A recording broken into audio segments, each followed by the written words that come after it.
Many of them Muslims died after a train fire killed 59 Hindu pilgrims. There have been long-standing accusations that Prime Minister Narendra Modi, who was Chief Minister of Gujrat at the time, did little to stop the violence. Well, a report from the UK's Foreign Office obtained by the BBC stated that Modi was directly responsible.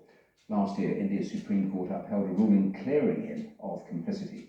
Here's John Donaldson.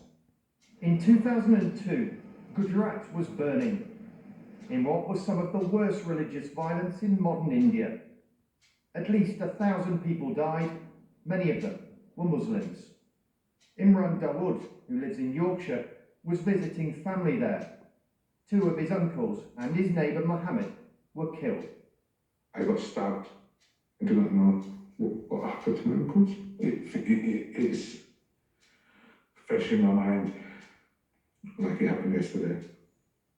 But sadly, 20 years on, nothing's happened. The violence broke out after Muslims were blamed for a train fire that killed 59 people, many of them Hindu pilgrims. In the days that followed, Hindu mobs targeted Muslim homes and businesses, with the police apparently doing little to stop them. But a British Foreign Office report marked as restricted blamed a right-wing Hindu nationalist group, the VHP, and its allies for orchestrating the violence, but also Narendra Modi for allowing it to happen. At the time, Modi was the Chief Minister of the state.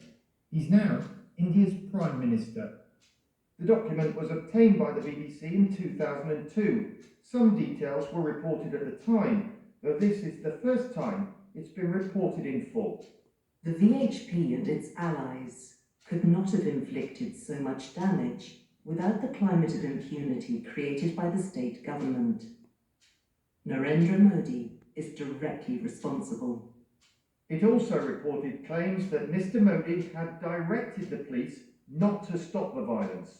Reliable contacts have told us Narendra Modi met senior police officers on the 27th of February and ordered them not to intervene in the rioting. Police contacts deny this meeting happened. This former senior diplomat was one of the investigators. He's speaking publicly for the first time and has asked to remain anonymous. His words are spoken by an actor. There were pretty credible reports. He had specifically instructed the police not to intervene. The police contact who we talked to consistently denied that. So we did have conflicting reports on what his direct role had been. But we did feel it was clear there was a culture of impunity that created the environment for the violence to take place. That, undoubtedly, came from Modi. Narendra Modi has always denied he allowed or encouraged Muslims to be targeted. An inquiry investigating claims of criminal conspiracy cleared him in 2012, a finding upheld by India's Supreme Court last year. But back in Yorkshire, no one has ever been convicted for the Dawood family murders. Still feeling very angry, very frustrated. It feels like there's no justice there. John Donaldson with that report. Now, Shruti Kapila is a Professor of Indian History at the University of Cambridge and says this report will have repercussions for Narendra Modi's international reputation. I think it will be smooth and roundabout.